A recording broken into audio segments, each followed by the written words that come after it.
네, 안녕하세요. 오늘은 자치분권으로 만나는 프랑스 편이 되겠습니다. 저는 자치분권대학의 최진혁 교수라고 합니다. 네, 오늘은 우리가 프랑스 나라를 한번 자치분권으로 여행을 한번 떠나는 그런 시간을 만드는 것이 어떨까 이렇게 생각을 합니다. 프랑스 나라라고 하는 나라가 어떤 나라였는가?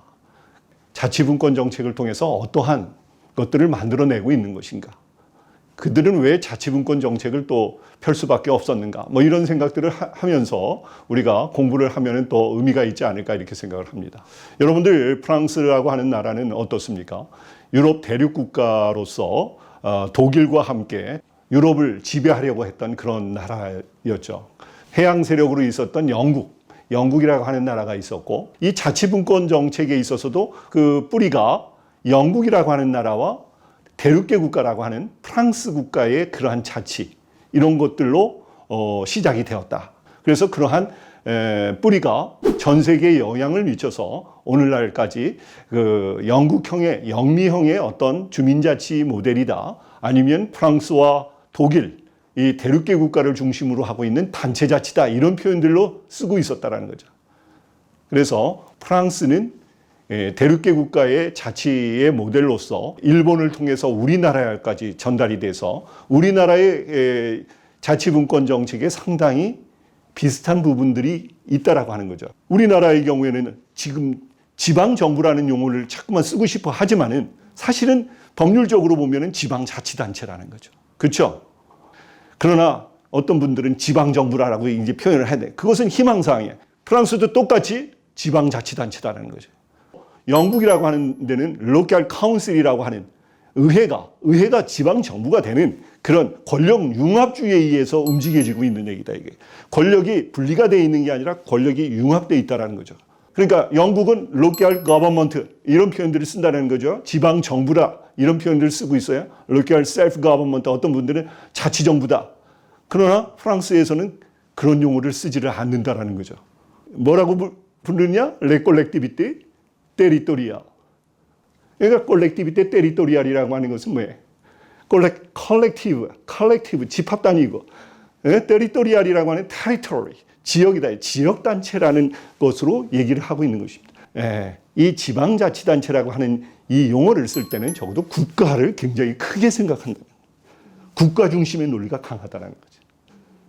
그래서 우리나라도 국가 중심의 논리가 강하죠. 지금도 자치분권을 풀어나가는 것이 주민의 모든 것을 돌려주겠다 이런 표현들을 많이 하고 있습니다만은 그러나 대부분에 보면은 국가 중심의 논리가 강하게 작동을 하고 있다라는 거예요.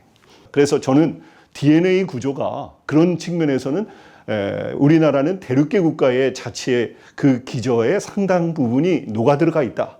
그래서 오늘 우리가 프랑스적인 것을 얘기하게 될 때는 우리나라의 또 다른 해법을 이 프랑스의 경험을 통해서 우리가 얻어낼 수 있지 않을까 이런 생각을 하게 됩니다.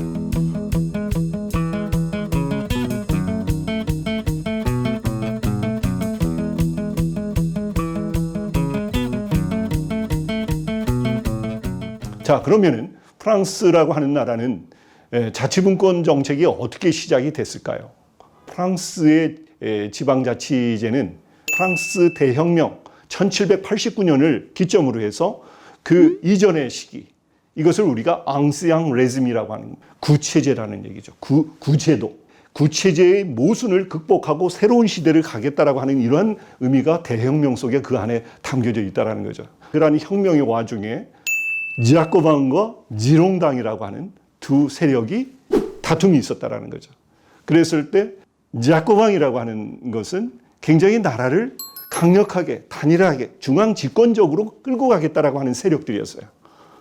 그러나 지롱당이라고 하는 부분은 프랑스를 연방제적인 국가로 끌고 가려고 하는 그러한 세력들이었단 말이죠.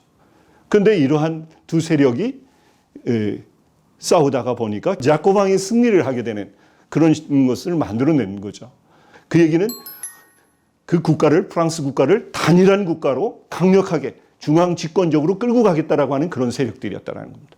그래서 이런 것들이 우리가 또 나폴레옹이라고 하는 그런 체제에 들어서면서 더 강력한 중앙 집권 국가로 만들어냈다라는 겁니다. 그래서 프랑스는 그러한 측면에서 지방을 국가의 대표를 통해서, 그러니까 왕의 사신을 통해서 지방을 다스리려고 하는 이런 부분이 오랫동안 강조되어 왔다는 겁니다. 이것이 우리나라가 사실은 도지사 제도를 통해서 지방을 다스리려고 했었던 과거의 그런 모습들이 프랑스하고 상당히 유사하다고 해도 과언이 아니다, 이렇게 볼 수 있을 겁니다. 그래서 프랑스는 지방 분산 이론이라고 하는, 분산이라고 하는 건 뭐예요? 분산이. 분권은 결정권을 지방에 두어서 그들로 하여금 자율과 책임화해서 일을 처리하게끔 하자라고 하는 거예요. 이거는 결정권을 주는 거예요, 지방에. 그러나 지방 분산은 뭐예요? 지방에 결정권을 주는 게 아니다라는 겁니다. 중앙정부가 그대로 위치 이동만 시키는 거다, 이게. 그런 걸 통해서 지방을 다스린다라는 겁니다. 그러니까 국가의 논리가 계속 작동하는 겁니다. 그러나 이제 그런 것들이 그 부르주아 혁명을 통해서 또 7월 군주정이라고 하는 이런 역사적 사건들을 통해서 이제 지방화 시대를 조금씩 지방화 바람을 조금씩 불어넣고 1871년은 네빡드멍이라고 하는 그러한 지방자치단체법을 만들고 1884년에는 기초자치단체라고 하는 꼬민법을 만들어서 이제는 꼬민의회라든지 네빡드멍 의회를 통해서 뭔가 지방을 다스려 나가려고 하는 그런 부분들을 만들어냈다는 거죠. 그래도 여전히 국가의 도지사라고 하는, 국가의 대표가 그 승인을 통해서 뭔가 일을 하게끔 하는 중앙 집권적인 그런 모습을 보였다는 겁니다. 그러나 이제 그런 것들이 현대에 와서 자치분권의 역사를 얘기할 때 가장 소중하게 얘기하는 것은 1981년 프랑스와 미테랑이라고 하는 사회당 정부에 의해서 지방분권화 정책을 획기적으로 풀어나가는, 프랑스가 지방분권화를 아주 근본적으로 개혁하게 되는, 국가개혁을 그렇게 해버리는 이런 상황을 만들어낸 것이 아니겠는가. 그래서 그때부터 프랑스가 상당히 집권화된 국가가 이제 분권화된 국가로 바꿔지고, 그 다음에 2003년에 우리가 자크 시락이 얘기하는 분권형 헌법 개정을 통해서 국가를 좀 더 분권화된 국가로 가겠다라고 하는 의지를 표명해 나가는 이런 모습들을 통해서 우리가 그 안에 담겨져 있는 뜻들을 우리가 찾아내야 될 부분이 아닌가, 이렇게 생각을 합니다.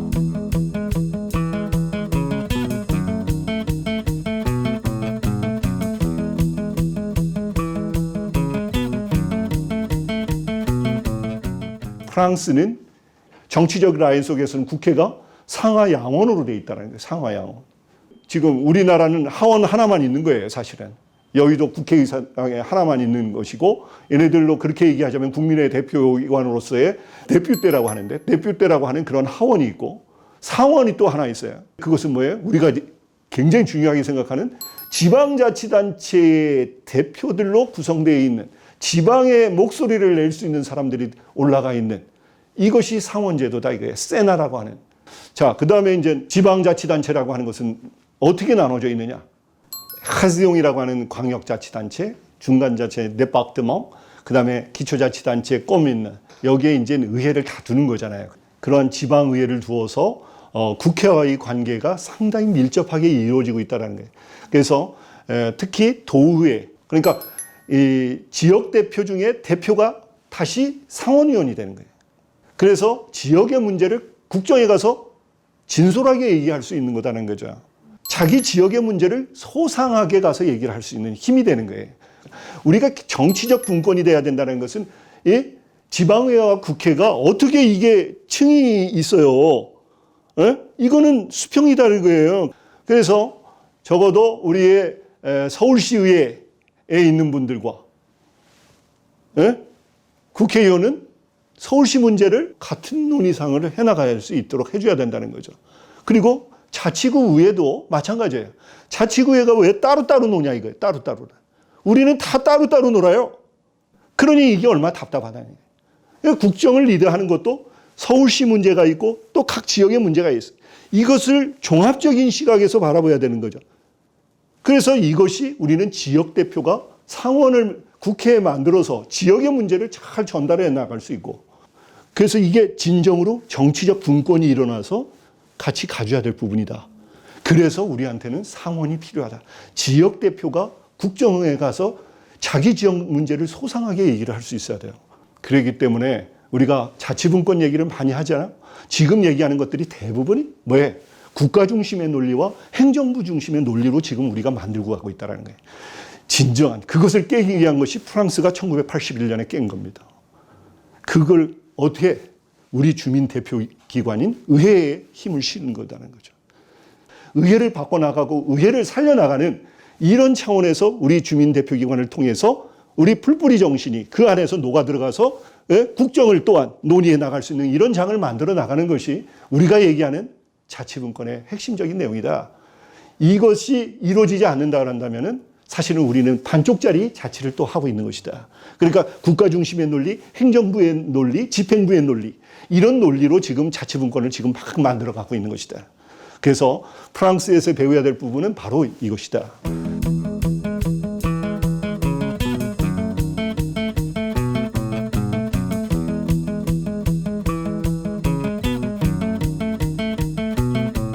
그러니까 프랑스는 참 국가의 논리와 지방자치단의 주민의 논리가 균형점을 맞춰가는 이런 나라인 것 같아요. 그렇다 하더라도 그 이후에 이제 평가들을 보게 되면은 지방 분권 정책이 중앙 집권 방식으로 행하고 있다.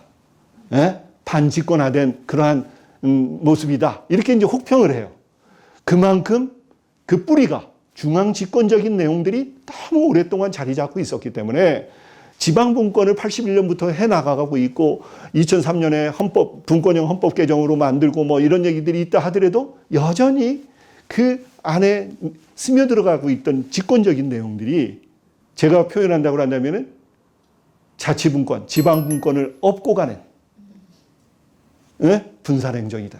아니면 분산행정을 업고 가는 분권행정이다. 이런 표현들로서 저는 해석하고 싶다. 이렇게 얘기를 드릴 수 있을 것 같습니다.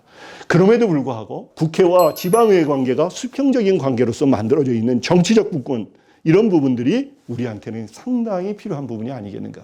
지역이 따로따로 노는 게 아니라 지역이 국가의 문제가 되고 국가가 또 지역의 문제가 된다라고 하는 이런 논리 속에서 국회와 지방의회가 수평적인 관계 속에서 자기의 문제들을 처리해 나갈 수 있는 그런 장을 만들고 있다라고 하는 것이 우리한테는 상당히 의미를 던져주고 있는 얘기가 아닌가 이렇게 생각을 합니다. 제가 요점을 정리한다면 프랑스의 정말 자치분권 정책은 대륙계 국가의 지방자치의 대표적인 모델로서 국가 중심의 논리와 강했던 것들이 이제 지방자치단체, 지방 주민들의 힘을 끌어올려서 지방의회를 살려서 이것이 균형화된 작업으로 만들어 나가려고 하는 그런 노력의 소산이 프랑스의 자치분권 정책의 내용이 아니었겠는가 이렇게 설명을 해드릴 수 있을 것 같습니다.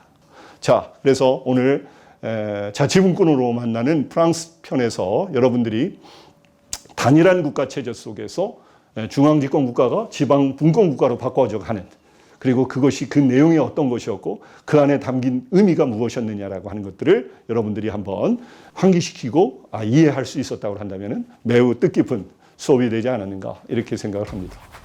감사합니다. 수고하셨습니다.